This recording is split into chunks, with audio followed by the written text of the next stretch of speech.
इस विषम वेला में हमारा महान उत्तरदायित्व। जिस समय में हम लोग जी रहे हैं वह भारी उथल पुथल का है। शताब्दियों और सहस्र शताब्दियों से मानव जाति जिस अनीति का आश्रय लिए हुए हैं उसके प्रायश्चित का ठीक समय यही है। मानव जाति एक श्रृंखला में बंधी हुई है। उसकी सारी प्रगति का आधार पारस्परिक सहयोग है। इस सहयोग को नैतिक उत्तरदायित्व उठाने में भी स्थिर रखना चाहिए। यदि कुछ लोग अनीति, अनाचार एवं दुर्बुद्धि का आचरण करते हैं तो शेष लोग का यह परम कर्तव्य यही है कि उन्हें रोकें। कोई व्यक्ति अपने घर में आग लगाए तो उसे रोकना पड़ेगा, अन्यथा सारे गांव मोहल्ले के जल जाने की आशंका है। इसी प्रकार समाज में किसी भाग में अनाचार उत्पन्न हो तो उसे रोकने की जिम्मेदारी सभी लोगों पर है। ठीक है, यह कार्य शासन द्वारा पुलिस न्यायालयों के माध्यम से भी किया जाता है, पर वह प्रयोग बहुत ही अधूरा है। उसमें केवल कानून निर्धारित कुछ थोड़े से भयावह समझे जाने वाले अपराध ही पकड़े जा सकते हैं। उसमें में ही 60% दंड पाने से बचे रहते हैं।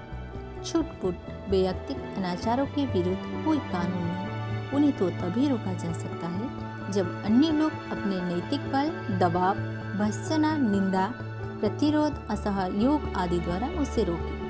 यदि अन्य लोग उपेक्षा करें, हमें अपने काम से काम, हमें दूसरों से क्या मतलब की नीति लेकर अनाचार के प्रति जो समाज उपेक्षा बरतता है वह वस्तुतः अपना कर्तव्य पालन न करने का, उपेक्षा बरत कर अपराधों को बढ़ने से सहायता करने का अपराधी होता है और उसे समानुसार ईश्वरीय दंड भी मिलता है।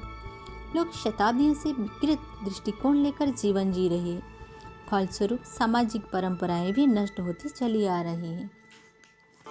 भावनात्मक और क्रियात्मक अवसाद व्यापक पतन का रूप धारण कर मानव जाति को दानवीय स्तर तक घसीटता चला आया है और अब उसकी प्रतिक्रिया इतनी भयावह हो गई है कि हर व्यक्ति सुख शांति गंवा बैठा है। उत्साह और उल्लास के कारण समाप्त हो गई। जिधर देखे उधर अविश्वास और छल छिद्रों से, अनैतिकता और दुर्भावना से सारा वातावरण दुर्गंधित हुआ दिखता है। फलस्वरूप लोग नारकीय परिस्थिति में रहने का, रोग, शोक, क्लेश, कलह, दुख, दरिद्रता, उद्वेग, संताप भरी परिस्थितियों का कटु अनुभव कर रहे हैं। फिर भी मानव जाति चेती नहीं, अनाचार को बढ़ने न देने का सामूहिक उत्तरदायित्व संभाला नहीं। अपने मतलब से मतलब रखने की घृणित संकीर्णता अपना कर और पड़ोस में घटने वाली दुर्घटनाओं, अनीति और प्रवंचनाओं की ओर से आंखें मूंदे मुंह मोड़े बैठे रहे। ईश्वर की दृष्टि में यह महान पातक है। पातकी को दंड देने के वह अपने नीति सदा से सुस्थिर रखे हुए हैं। मनुष्य में परस्पर मिलजुल कर काम करने की उसने विशेषता उत्पन्न की है। उसी के बल पर वह बोलने, लिखने, सोचने, उपार्जन करने, सुख साधन उपलब्ध करने के लाभ ले सका है। यह विशेषता ना मिली होती तो वह भी जंगल जानवर की तरह एकाकी, अभावग्रस्त, निकृष्ट जीवन जी रहा होता। सामूहिक सहयोग ही वह विशेषता है जिसके आधार पर मानव समाज आगे बढ़ा, ऊपर चढ़ा।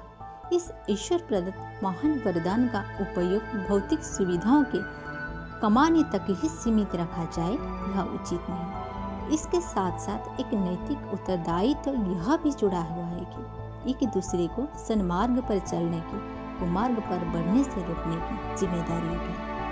अनाचार का बढ़ना तभी संभव होता है जब दूसरे लोग उसे सहन करते हैं अथवा रोकने में उपेक्षा बरतते हैं। दुष्टता को प्रोत्साहन इसी आधार पर ही मिलता है। स्वार्थपरता, संकीर्णता और कायरता अनीति की जननी है। दिखने में ये दोनों बात अति साधारण सी लगती हैं, पर वस्तुतः अनीति की जननी यही है। कानून की दृष्टि से जिस प्रकार हत्या, लूट, डकैती, बलात्कार आदि दंडनीय अपराध है, उसी प्रकार आध्यात्मिक दृष्टि से, ईश्वरीय कानून की दृष्टि से संकीर्ण स्वार्थपरता तक सीमित रहना और सामाजिक उत्तरदायित्व की उपेक्षा करना भी एक भयावह पाप है। लोगों की इन्हीं दुष्प्रवृत्तियों के कारण व्यक्ति और समाज का पतन होता है और फिर सभी को इसका दुष्परिणाम ही भोगना पड़ता है। पिछले दिनों यही होता रहा है।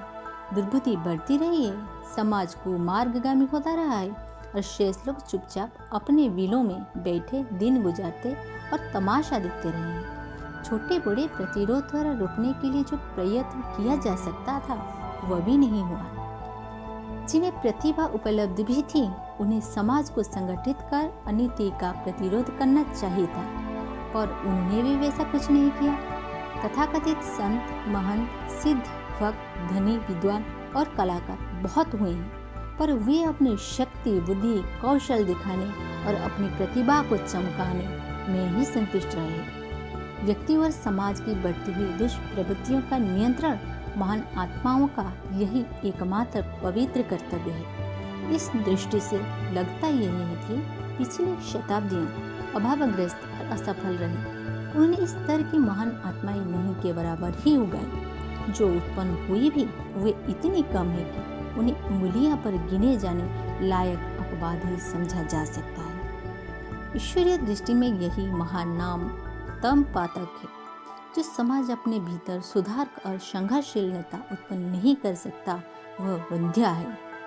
शताब्दियों से यह कलंक हमारे समाज के मुंह पर पुता है। इस अन्न उत्पादन ने ही सुख व शांति का दुर्भिक्ष पैदा कर दिया।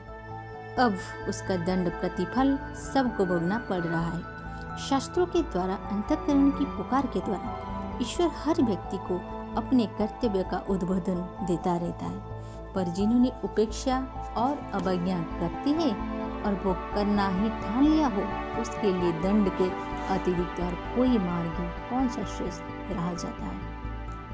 अगले दिन विश्व संकट की भयावह संभावनाओं से भरपूर है।